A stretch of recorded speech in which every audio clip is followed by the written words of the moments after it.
Fala galera, e aí, tudo bem com todos? Espero que sim. Vamos lá? Continuar estudando Missionários da Luz? Muito bem! E hoje nós vamos estudar o capítulo 14, que se chama Proteção. Então, sem mais delongas, vamos ao nosso estudo. Como nós já observamos nos últimos capítulos, aconteceu o processo de reencarne do espírito Segismundo. Na aula passada a gente observou detalhes de como esse processo aconteceu. E agora, que essa ligação inicial já tinha sido feita do corpo espiritual do Segismundo com o seu futuro corpo material, a espiritualidade tinha que acompanhar esse processo, principalmente os primeiros dias. Os primeiros dias eram essenciais para o sucesso do trabalho.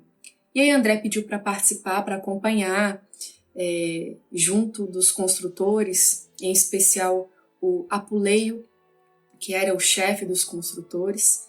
Ele pediu para acompanhar, até para nos informar, nós encarnados, que leríamos o livro dele, para deixar tudo bem claro. Então, André retorna à casa de Raquel e Adelino depois daquele momento em que nós acompanhamos na aula passada, onde estavam vários trabalhadores ali vibrando pela reencarnação de Segismundo, onde aconteceu a fecundação do espermatozoide com o óvulo, onde o corpo espiritual foi se ligando ali a esse organismo, Raquel segurando a forma de Segismundo, a forma espiritual bem junto do seu coração. Então, depois desses eventos, André retorna à casa de Raquel e imediatamente já percebe que ela não estava se sentindo bem. E aí, o Apuleio, ele explica que era normal, esse mal-estar inicial, esses primeiros dias, o corpo dela estava se adaptando àquela nova situação, afinal de contas era um novo ser ali dentro dela. Então aquele mal-estar, ele era passageiro, ele era normal, eram os folhetos blastodérmicos sendo formados, e aí passaria. Só que naquele momento em que ela estava, esses primeiros 21 dias, ela iria se sentir realmente mal, ela não poderia, o seu organismo não poderia ser perturbado com fortes emoções, nem de tristeza, raiva, mesmo alegria. Então, até a visitação estava limitada.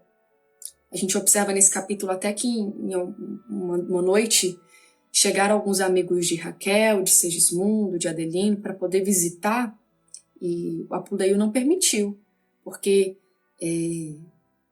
ela poderia, isso quando ela dormisse, e aí o seu perispírito saísse e ver esses amigos poderia causar uma emoção muito grande, o que não ia ser benéfico para o Segismundo, que era aquele embrião se formando. Então até as visitações estavam limitadas, a espiritualidade estava tendo todo o cuidado, todo o zelo.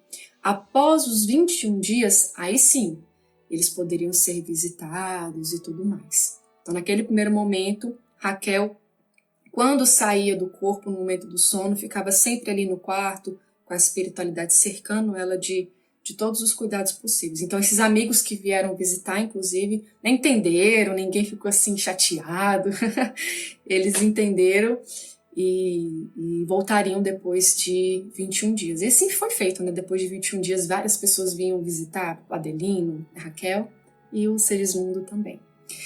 E quando eles vieram, após esse período, eles inclusive traziam a essência de flores, de árvores, da água, para oferecer a Raquel, oferecer ao Segismundo, para que eles se sentissem fortes para a luta. A luta de Segismundo estava só começando, Estava só começando. E, enfim, André ele fica sempre muito surpreso com aquele processo de reencarnação. Eu já disse aqui em outra aula, e vou repetir, esses processos de reencarnação eles não são idênticos. Cada espírito, para cada espírito acontece de uma forma. Uma coisa que intrigou muito André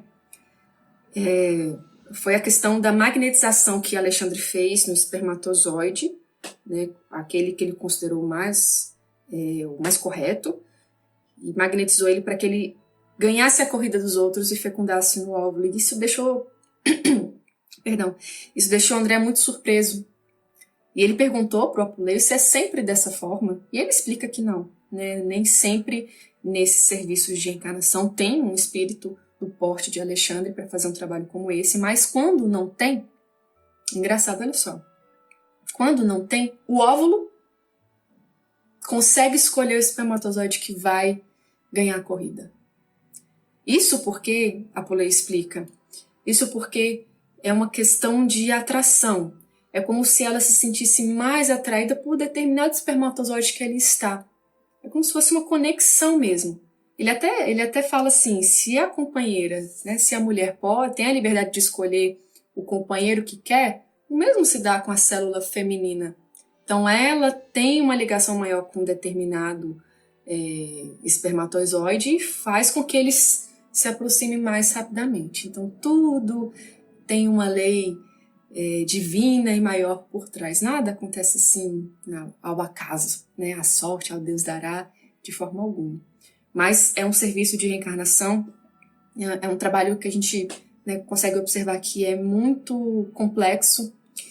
E Apuleio até fala dos casos em que eles fazem todo esse processo, esse cuidado, essa preparação do espírito que vai reencarnar, e muitas vezes se deparam com pais que não querem essa responsabilidade, prometeram, quando estavam ali em espírito, prometeram que iam receber aquela criança e na hora, né, ficam desesperados, não querem e vão para o caminho do aborto. E Apuleio fala que eles, né, eles que estão ali à frente, os construtores e benfeitores espirituais, tentam persuadir de todas as formas possíveis os futuros pais para que eles não fizessem isso, né, não façam isso e tal. Eles exercem toda a influência que eles podem e algumas vezes conseguem convencê-los e outras tantas vezes não.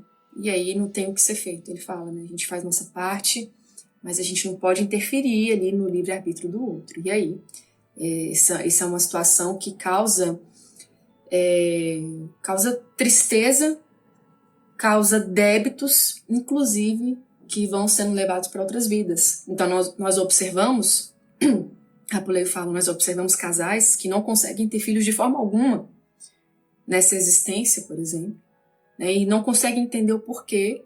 E aí, quando a gente vai observar a vida passada, né, cometeram abortos, e isso prejudicou o seu perispírito de uma forma que agora eles não conseguem ter filhos. Né? Então, não são todos os casos assim, não. A gente está dando um exemplo. Né? A gente não generaliza na doutrina espírita, mas muitos casos são assim. Então, meu Deus, por que eu não consigo ter filhos? Às vezes, no passado, teve uma situação dessa de aborto. Né?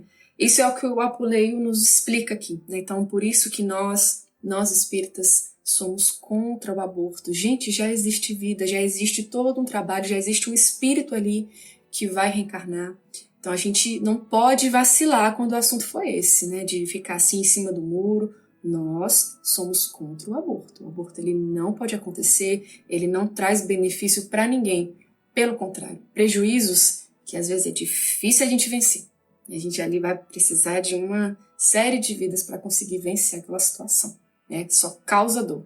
Uma situação que só causa dor em todos os envolvidos. Na mãe, no feto, no pai, enfim. Muito bem, pessoal.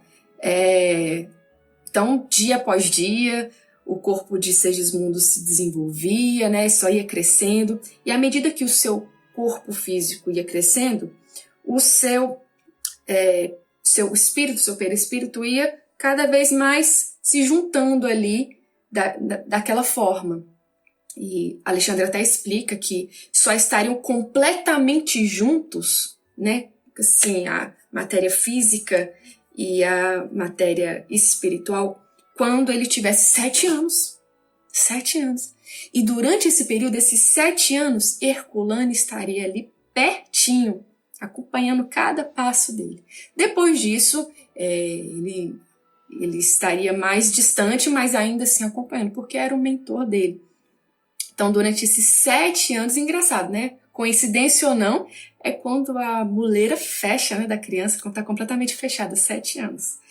E dizem também que é a idade que você consegue moldar mais o seu filho, né? Ele te escutar mais, depois esse filho dele começa a querer ter mais vontade e tal.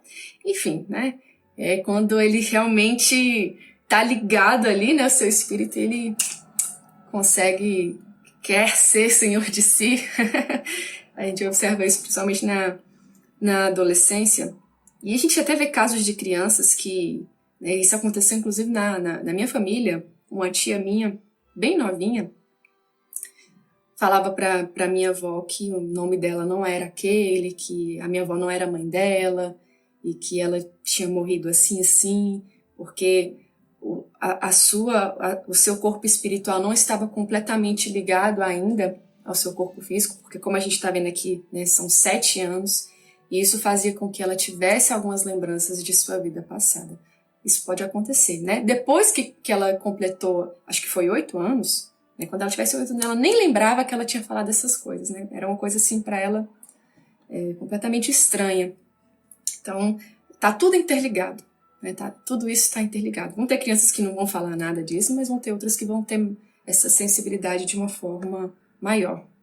Então, Segismundo, o corpinho dele ia crescendo, Raquel cada vez mais contente com a maternidade, Adelino com a paternidade, e as visitas de André estavam ficando mais espaçadas, mas ele fez questão de, no dia do parto, ele estar presente. E tava uma porção de gente, tinha um monte de espírito lá querendo auxiliar nesse momento tão especial, inclusive o Alexandre. E aí, depois de muito esforço da Raquel, né? Muito esforço dela, Segismundo nasce.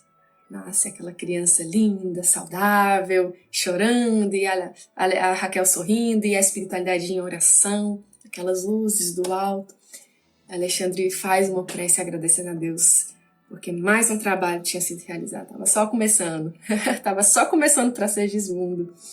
E para Raquel e Adelino também, né? Porque era um reencontro ali de almas, de desafetos, que iam ter a chance de fazer diferente dessa vez, né? Muito bem, esse foi o nosso capítulo 14, proteção, e a gente se encontra na próxima aula, se Deus quiser.